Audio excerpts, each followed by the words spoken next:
Havia um homem de Benjamim, cujo nome era Quis, filho de Abiel, filho de Zeror, e filho de Becorate, filho de Afias, filho de um homem de Benjamim, varão alentado em força. Feche os seus olhos. Senhor, em nome de Jesus, eis aqui a tua palavra. Continua falando conosco. É o que eu te peço nessa hora, pelo poder do nome de Jesus. Amém. Glória a Deus. Amém. Eu quero falar hoje com vocês uma reflexão rápida sobre aquilo que a igreja anda enfrentando nesses últimos tempos. Os desafios que precisamos vencer para estarmos de pé, para conseguirmos sobreviver a essas astutas ciladas do diabo, como a Bíblia diz. Enfrentamos duas coisas hoje: ou o aumento da pressão, que tem feito fortes sucumbirem, ou o crescimento da fragilidade, que tem feito com que a pressão nem precisa ser tanta para que as pessoas venham a desistir, venham a sucumbir. Eu não sei direito o que está acontecendo, ou talvez para alguns mais fortes a pressão seja mais intensa, e para o mais frágil qualquer coisa anda fazendo com que ele retroceda. Eu peguei 4 homens de Deus na Bíblia, porque a minha proposta hoje é fazer com que a igreja entenda as pressões que estamos enfrentando, principalmente nas áreas emocionais. As dificuldades que as pessoas estão tendo de gerenciar suas emoções, de se abater com pouca coisa, ou não sobreviver com uma pressão realmente contínua e intensa. Nós não somos os primeiros a viver ou vivenciarmos tudo isso. Sempre houve pressões sobre a sociedade, sempre houve pressões sobre a igreja, e sempre vimos ao longo de toda a história alguns sobreviverem às pressões e outros sucumbirem às pressões. Às vezes conseguimos notar com muita facilidade que a pressão que fortalece um é capaz de destruir o outro. E talvez por isso a Bíblia diz que é melhor serem 2 do que 1. Porque no momento em que alguém estiver fragilizado, aquele que está mais forte o consiga sustentar até essa fase passar. E o fraco de hoje pode se tornar o forte de amanhã. E aquele que hoje necessitou de apoio, de sustento, será o sustento do outro no dia de amanhã. 4 homens para refletirmos de forma rápida. E o primeiro é esse: o filho de Quis, seu nome Saul. Saul é o primeiro rei de Israel. Eu pedi que trocasse ali a tradução, porque eu gosto de uma tradução mais próxima, certo? A do original. E ela define Saul de 3 formas, ou melhor, de 4 formas. Diz que ele era um homem poderoso, seu pai era um homem de poder, ele era um homem influente, sua casa era uma casa de influência. Poder e influência fazia parte da história de Saul. O texto diz que ele era alto e belo, ele tinha uma estatura que o destacava dos demais, ele tinha uma beleza, né, que o diferenciava dos outros, ele tinha influência e ele tinha poder. Saul tinha tudo para dar certo, é verdade. Ele foi escolhido por Deus, e foi. Talvez causasse confusão para algumas pessoas ver alguém de Benjamim ser escolhido, já que a promessa estava sobre Judá. Mas nós precisamos entender que Saul tinha tudo para dar certo. Mas pastor, se ele tinha tudo para dar certo, por que é que ele se suicidou? O que aconteceu que este homem, e eu quero deixar claro que era um homem de Deus. Eu quero deixar claro que, por favor, se quer fazer alguma crítica a Saul, conheça a história de Saul por completo. A história dele é uma história extraordinária, de um cara trabalhador, de uma família forte, de uma família influente. É verdade. Um cara bonito, de boa estatura, que iniciou sua trajetória com o desejo de vencer e de fazer o bem. Mas o que é que faltou em Saul? Qual foi o problema que fez com que ele não conseguisse ir até o final, sucumbisse? Ele pediu, certo, a um de seus soldados: me mate. E o camarada ficou com medo, receoso de matá-lo. Então ele se lança sobre a sua espada ou sua lança, para tirar a sua própria vida. O que aconteceu com este cara? Qual é o quadro emocional que este camarada poderoso, influente, bonito, alto, morava na melhor casa, ele tinha o melhor cavalo, ele tinha a melhor estrutura, a melhor armadura, as melhores mulheres, ele tinha tudo. A única coisa que ele não tinha era experiência. Saul era o primeiro rei, e não havia nele bagagem o suficiente, não havia nele o conhecimento suficiente. Hoje pessoas se enfiam em coisas, é negócios, é relacionamentos, é ambientes religiosos, cujos quais eles não têm experiência nenhuma. Desafiam tantas coisas, desafiam o diabo no ambiente religioso, desafiam a administração no ambiente corporativo, desafiam o equilíbrio emocional no relacionamento interpessoal. Inexperiência. Hoje eu vejo pessoas sofrendo as pressões, tendo tudo para dar certo, mas não dão, porque não conseguem alinhar a sua vida com aquilo que planejam fazer. Tem inúmeras virtudes, inúmeros adjetivos: poderoso, influente, habilidoso, talentoso, oso, tem isso, tem aquilo, mas não tem experiência. Se tem uma coisa que o diabo vai usar contra você, é a sua inexperiência. Não brinque com isso. As pressões todos nós vamos sofrer. Saul agora está pressionado, é verdade. Por quê? Nunca houve rei em Israel. Ele nem tem culpa, gente. É só você conhecer a história. Você sabe por que Saul se tornou rei? Sabe por quê? Porque Samuel não treinou bem seus filhos. Se você conhece um pouco de Bíblia, você sabe que os filhos de Samuel não seguiram seus passos, e que o povo via Samuel velho e dizia: nós não queremos seus filhos como nossos juízes, nós queremos um rei. Eles só fizeram errado, ao invés de pedir uma solução para Deus, pediram para Samuel. É só isso que o povo tem, certo? Por causa de uma inexperiência também do povo, que não sabia como lidar com toda aquela situação. A inexperiência sempre faz com que o nível de sofrimento se intensifique.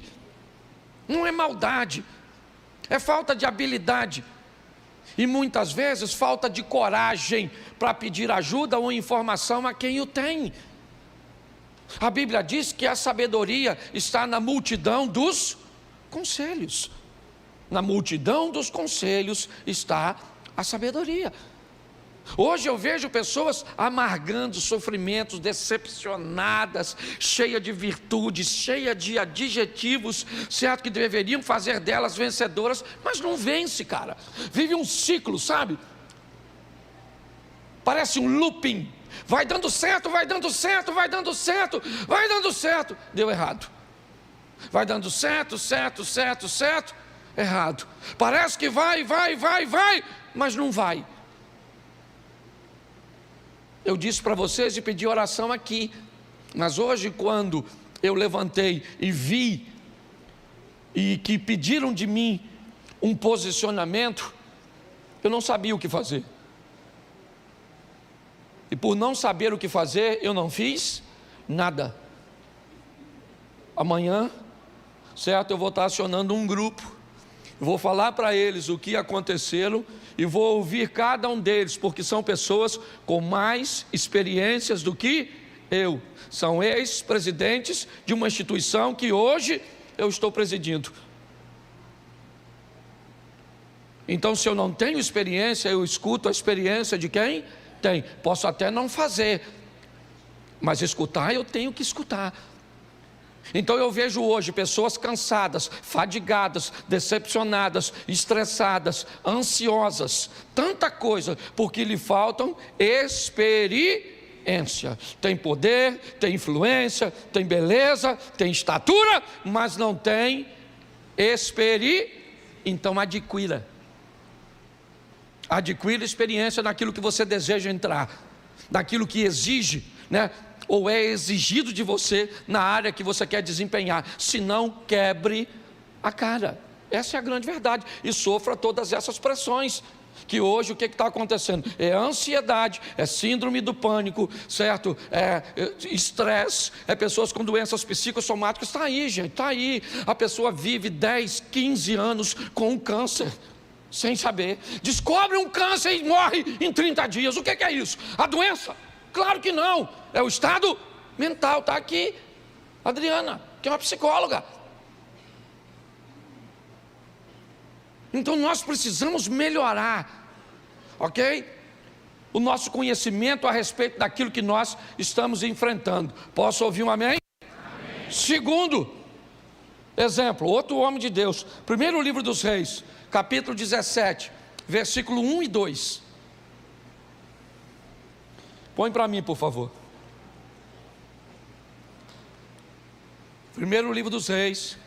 Então Elias, o tisbita dos moradores de Gileade, disse a Acabe: vive o Senhor, Deus de Israel, perante cuja face estou, que nesses anos nem orvalho nem chuva haverá, senão segundo a minha. Verso 2. Depois veio a ele a palavra dizendo, preste atenção, esse é um segundo cara, homem de Deus, inquestionável. Você quer? Alguns ortodoxos conservadores em Israel, nas suas refeições, deixam uma cadeira na mesa, vazia, para Elias. Para você ver o que em alguns ambientes de Israel, o quão grande esse camarada é. Mas esse camarada tão grande, que viveu coisas tão extraordinárias, ele pediu para morrer. Ele desistiu. Ele só não desistiu de fato porque Deus o motivou. Porque se dependesse dele, ele teria desistido. E o quê? Um homem como Elias, primeira coisa, o que Elias tinha? Princípios. Elias era um cara de princípios. Elias era um cara que não negociava, que não abria concessão, que não era politicamente correto. Elias era um cara de sim, sim, não, não. A postura dele como crente era algo extraordinário. Quer mais? Vou te dar mais um adjetivo. Ele era corajoso. A mulher do rei era uma das mulheres mais perigosas da época, conhecida como matadora de profeta, o cargo cujo qual Elias é pertencente. Acabe era um dos melhores reis no que diz respeito à estrutura, à construção, à expansão. Ele era bom e ainda tinha o apoio do pai de Jezabel, Etbaal. Era um cara bom de alianças, de conexão, é verdade, no que diz respeito à estrutura humana. Então Elias não quebrava princípios. Elias era alguém corajoso. Está ali, a palavra do Senhor veio a Elias. ele era alguém que tinha intimidade com Deus. Então o camarada, Robson, sem princípio. O cara, Alex, sem coragem. O cara tem intimidade com... e entra numa caverna dizendo que quer morrer. Sabe o que é isso? Pecado. É porque é só alguém falhar que a gente enfia logo um pecado na pessoa. Tem gente que não pode ver o outro sob pressão. Ah, você está sofrendo isso? Muito bem. O que é que você anda fazendo de errado? Quem é que não faz nada de errado? Levanta a mão, por gentileza. Ah, tem um garotinho ali que levantou a mão, né? E não sabe o que está fazendo. Tá certo? Então preste atenção. Se alguém for nos acusar de algo de errado, eu detesto essas profecias universais. Aqui tem alguém que Deus está me revelando que está doente. Ó, Deus está me revelando aqui que tem alguém que está devendo. Nossa! Que alguém está com problema no casamento, com problema com o filho. Que alguém... Ah, fala sério. Certo? Então preste atenção. O cara é um cara de princípio, é um cara de coragem, é um cara de intimidade com Deus. Sim ou não? Só tem um problema ali, sabe o que é? Trabalha demais, está cansado. Cansaço. Cansaço. Eu aprendi uma coisa. Aqueles que são bons naquilo que fazem, eles podem ter mais problema de cansaço do que quem é ruim. Porque quando você é bom naquilo que faz, sempre vão estar te mandando para fazer. E parece que quanto mais você faz, mais coisa alguém bota nas suas costas. É ou não é? Se na sua casa você é o que trabalha, pode olhar, o irmão dorme até tarde. E sua mãe pede tudo para tu. E se aparecer um vizinho, ainda pede para quem? Para tu. E se Deus quiser alguma coisa, ainda fala para quem? Para tu.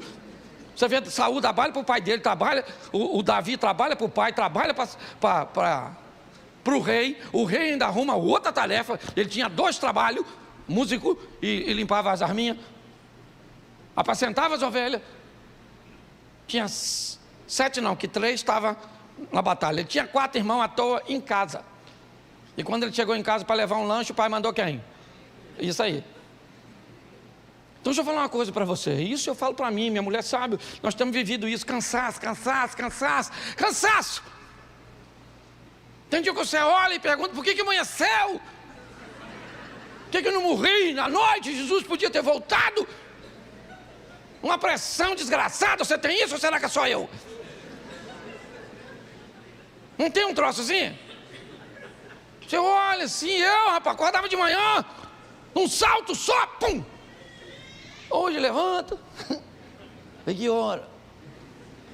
Bota para despertar, para ganhar mais tempo. Cansaço, está assim, gente, cansaço. Sim ou não? Está cansado demais, Elias estava cansado. Profetizou para Acabe que não ia chover, Deus falou, foge.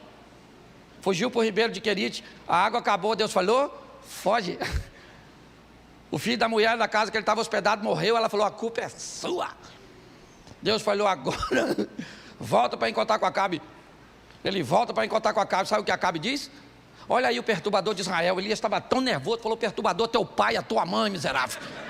Está escrito, a tradução é outra, são seus pais, mas é a mesma coisa. Estava nervoso. Nervoso, o cara veio encontrar com ele lá, um centurião. Ele estava tão chateado que ele falou, Senhor, fogo! Matou os caras tudo queimado, parecia o Mushu do Mulan. Invocado, o que é aquilo? Aquilo era perturbação. Ele tinha um assessor que trabalhava com ele, que ele falou, rapaz, some! O menino foi embora. Por isso que o tal do Geazi entrou. Ninguém aguentava, estava estressado. Chegou lá, falou, preste atenção, o cara está com Deus.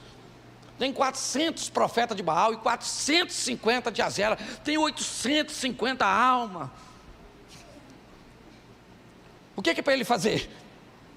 Fazer cair fogo do céu e falar para os caras, vamos aí, gente, aceitar o Deus Todo-Poderoso.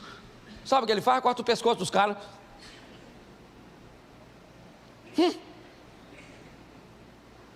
Pior que chefe de grupo de extermínio. O cara é crente. Só que ele está tão cansado que Jezabel, aquela mulher que eu falei no começo, ela falou assim: amanhã, essa hora, avisa o Elias que ele vai ser igual um dos profetas do papai que ele matou. Eu mato ele. Elias saiu correndo. Falou: nossa, que mulher perigosíssima. Pô, o cara que mata 450, ou melhor, 850 homens, e sai correndo de uma mulher, o que ele tem? Cansaço. Entra dentro de uma caverninha e fica lá. Por que o senhor não me mata?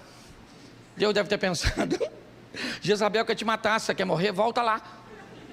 E eu terceirizo o serviço. Ele queria morrer, sim ou não? Sim ou não? Claro que não! Ele só está Isso, está assim de gente. Trabalha.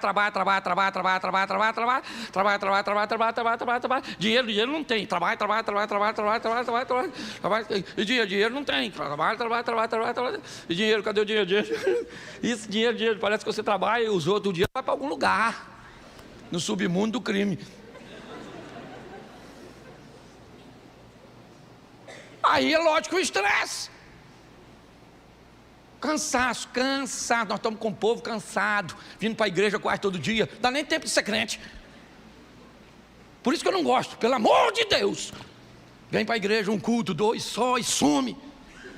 Vai viver a sua vida, vai ser crente lá fora. Aí bota o cara na segunda na igreja, e terça na igreja, e quarta na igreja, Tá, esse cara indo para o inferno, com a vida toda na igreja. O cara veio uma vez só e foi para o céu. Nossa, que tranquilidade. Eu detesto esse ativismo. E estou falando de mim mesmo, porque eu viajo para aqui, esse dia falou comigo que estava se considerando viúva de um marido vivo. Falei: sangue de Jesus tem poder. É verdade, eu falo de mim mesmo. Porque graças a Deus, naquilo que Deus me entregou para fazer, eu faço, né? Bem. E aí a demanda é grande. Então, por favor, dá uma freada nesse negócio. Porque o cansaço está matando as pessoas, matando. Você nem precisa de um grande problema. Note que o cara mata aquele montão de homem e está tão cansado que tem medo de uma mulher. É como se você vencesse um gigante hoje e saísse correndo de um anão amanhã. Porque ele está Isso, vamos para o terceiro aqui. Ô Jesus, tem misericórdia. Não fiquei nervoso.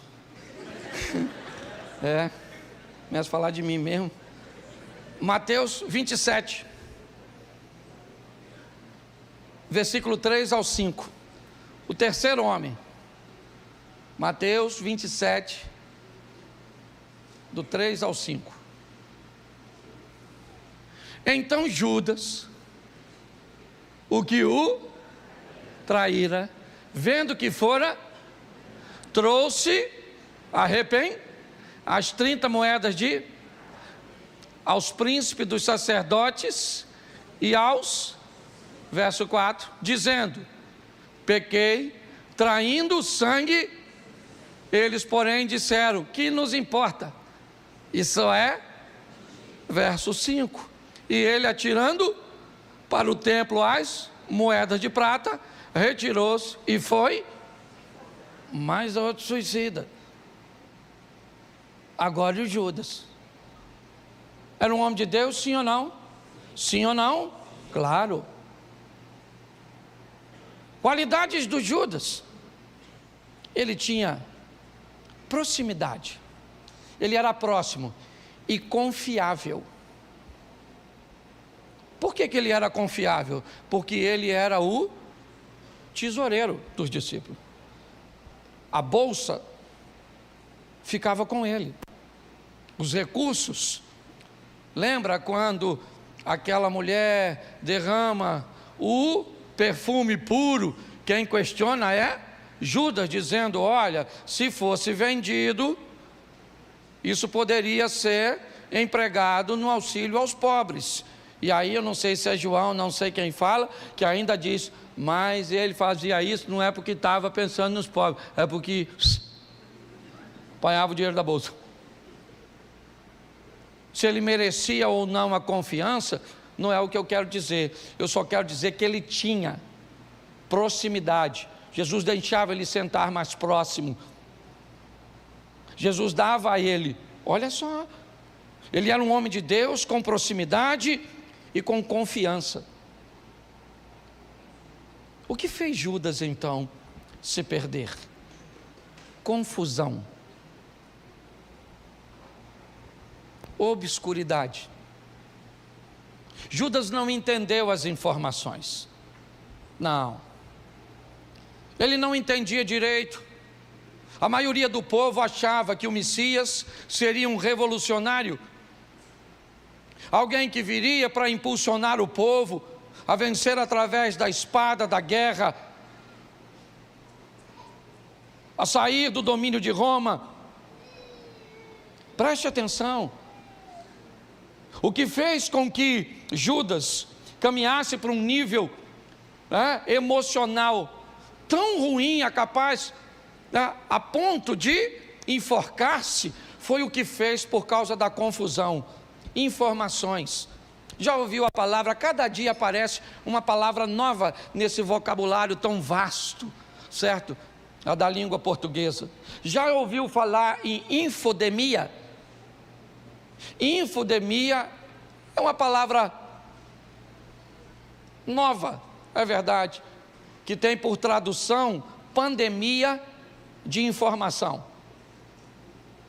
É um ambiente, onde as informações são tantas, num período tão curto, que elas não conseguem ser assimiladas e sequer muitas vezes colocadas à prova para se saber se é verdade.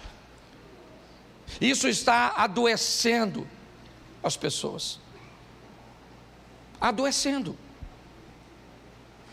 As pessoas estão ficando confusas mediante a isso, e isso anda causando um estresse muito grande.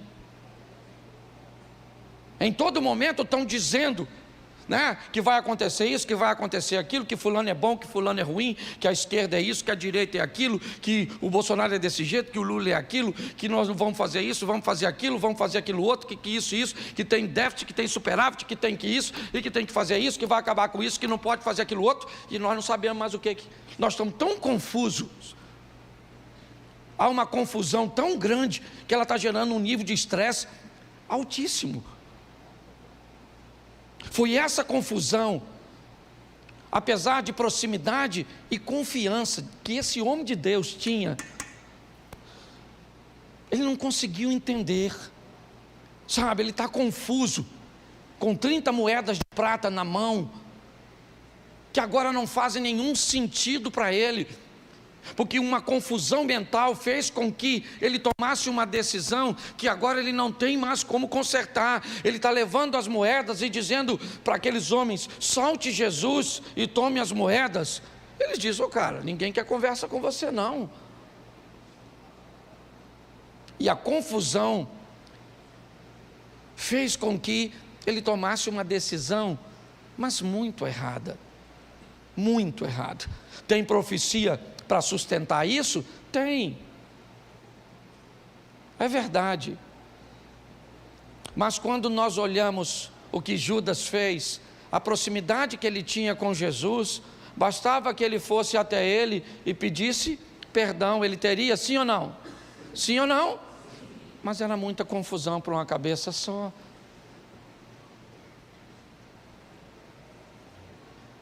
O estresse das confusões é tão grande, mas tão grande. Eu vou falar uma coisa para vocês. Hoje, a grande maioria das ocorrências policiais colocam policiais resolvendo os problemas sociais e não criminais. Grande parte hoje da polícia, certo, é enviada para a ocorrência de violência doméstica, de briga entre vizinhos, de perturbação, certo? Com som alto e tantas outras coisas. Se esses indivíduos, se esses policiais não estivessem atendendo a essas confusões sociais, eles poderiam estar inibindo os problemas criminais. A verdade é essa. Nós estamos num ambiente de confusão e a confusão está causando estresse. Estresse é comprovado. Você assiste esses programas televisivos, essas notícias só ruim, não tem jeito, depois você fica para baixo. Está jogando as pessoas para baixo, essas coisas da internet. E eu falei, A máquina é inteligente, ela descobre o que você quer e te entrega exatamente o que você quer, para manter você aprisionado a ela. Confusão. E o último, aqui, porque não dá para falar tudo, vamos lá, João, capítulo 21, verso 3, outro homem de Deus, vou usar 2 textos, vamos lá, João, capítulo 21, verso 3, isso, disse-lhes Simão Pedro, vou, e disseram eles, também nós vamos contigo. Foram, subiram logo para o barco, e naquela noite, nada apanharam. Marcos 16, 7, eu quero falar sobre Pedro, um homem de Deus. Marcos 16, 7, mas ide, dizei aos seus, e a, que ele vai adiante de vós para a Galiléia, ali o vereis, como ele vos, preste atenção, o anjo está conversando com as mulheres, nesse texto. Lembra que Pedro, igualmente como Judas, teve um sério problema com Jesus? Sim ou não? Sim. Pedro nega Jesus 3 vezes. O que Pedro tem? Acesso. É uma das... né? Ele é alguém que Jesus está morando na casa de sua sogra em Cafarnaum. Pedro é alguém íntimo de Jesus. Basicamente todos os episódios, a cura da filha de Jairo, a transfiguração e tantas outras coisas, Pedro sempre estava com Jesus. Ele anda sobre as águas. Pedro era um cara que, ao contrário de Judas, né, ou melhor, que ao contrário de Saul, sua experiência é altíssima, sua intimidade é altíssima. Elias era íntimo, é verdade, ouvindo Deus, mas Pedro tinha Deus morando na sua casa. Acesso ele tinha o tempo inteiro para conversar com Jesus. Por que ele voltou a pescar? Por que o anjo diz às mulheres, dizem aos discípulos, ou diga aos discípulos e a Pedro? Pedro era discípulo? Sim ou não? Mas não estava mais andando com eles. Não, Pedro estava sozinho, havia se afastado, ele não está bem, ele não está legal, ele está decepcionado consigo mesmo. Ele é um cara experiente, íntimo, ele é alguém de acesso. Mas o que Pedro tem? Pressão. Pedro está pressionado, ele está pressionado, ele foi pressionado por aquele ambiente. Ele não sabe o que fazer porque prenderam o seu mestre. Jesus agora não vai morar mais na casa dele, não. Ele perdeu agora o seu chão, a sua base. Ele está pressionado. E sob pressão, o acesso não vale nada. Sob pressão, você é capaz de não conseguir orar. E não é porque não é crente, é porque não tem alinhamento. Dependendo do teor da pressão, é assim que funciona. Você é íntimo, mas sequer consegue se sentir filho. Parece que há uma distância. Essa é a grande verdade. Você é alguém experiente, maduro, você já tem 20, 30 anos do Evangelho, mas tem hora que nada disso vai funcionar. Você vê gente madura se perdendo, gente experiente fracassando, gente íntima.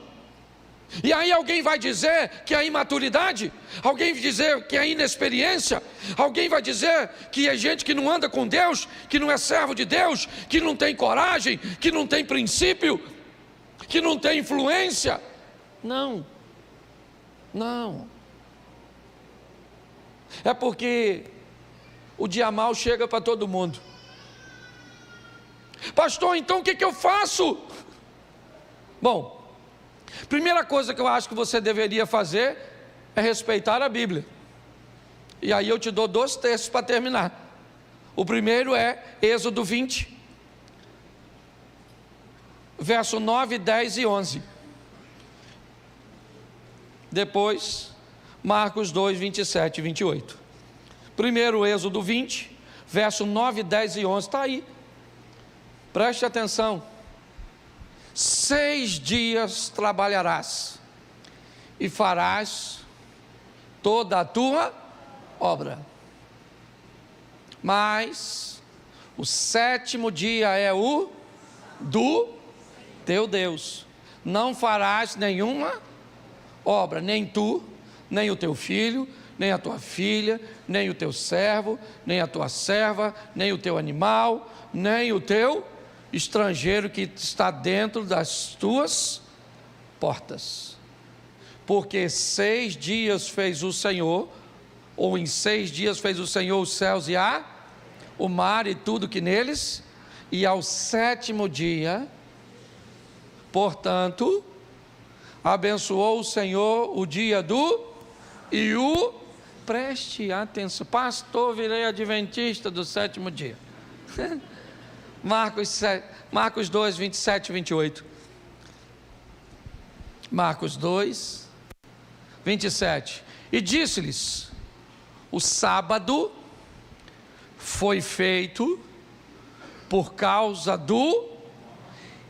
e não o homem por causa verso 28.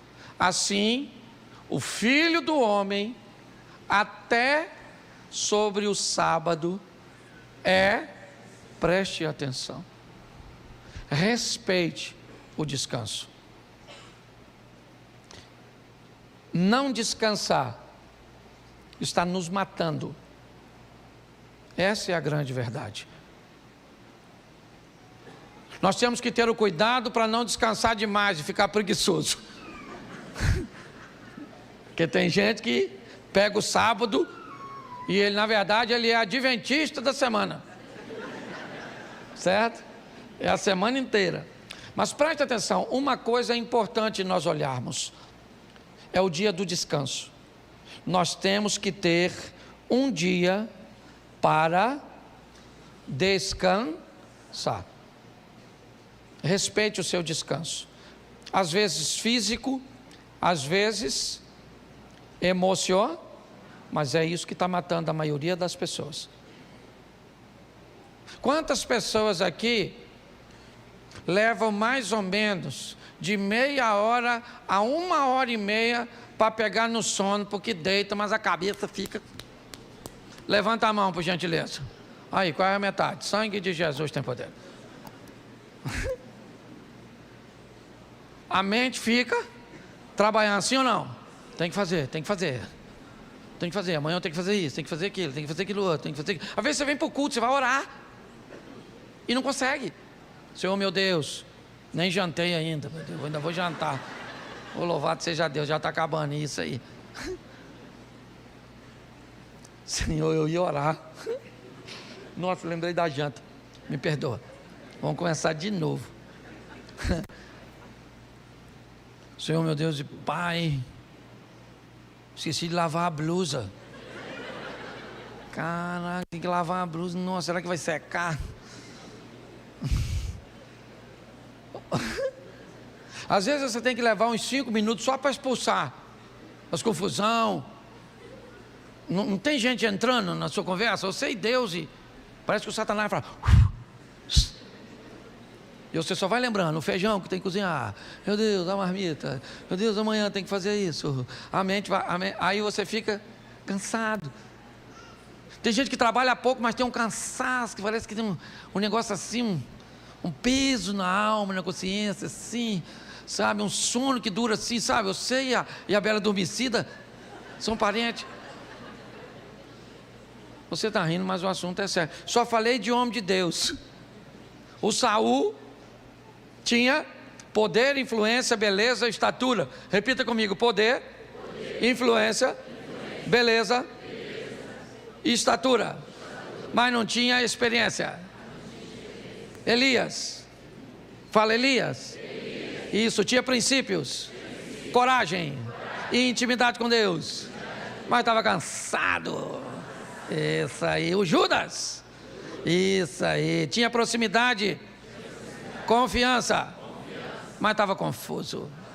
Isso aí. Você está vendo você, não está? Parece que você é Judas misturado com Elias, com Pedro e com Saul. Não, porque se você olhar assim, você fala assim: rapaz, eu sou inexperiente, cansado, confuso e estou na pressão. Não sou feijão, mas estou na pressão, maluco. Fala assim: Pedro tinha acesso, intimidade, experiência, mas estava na pressão. É isso aí. Pastor, então o que eu, pastor? Eu estou lascado. Não, aí eu tenho que te dar uma solução, sim ou não? Então eu vou te dar um endereço. Para onde que eu vou, pastor? Para o esconderijo do Altíssimo. A sombra do Onipotente descansará. Direi do Senhor: Ele é o meu Deus, o meu escudo e a minha fortaleza, e nele eu confiarei, porque Ele me livrará do laço do passarinheiro. É isso aí.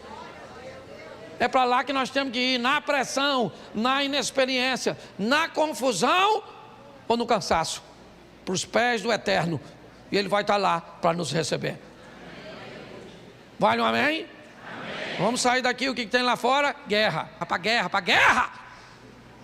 Já começa, você sai daqui, pega o seu filho, o bicho já está meio perturbado, e vai fazendo bagunça, e vai pulando dentro do carro, a sua mulher já vai reclamando, quer comer, doido para você falar que você não tem fome, miserável. Não é, porque ela está sem força para fazer as coisas. E vamos embora, e vida que segue.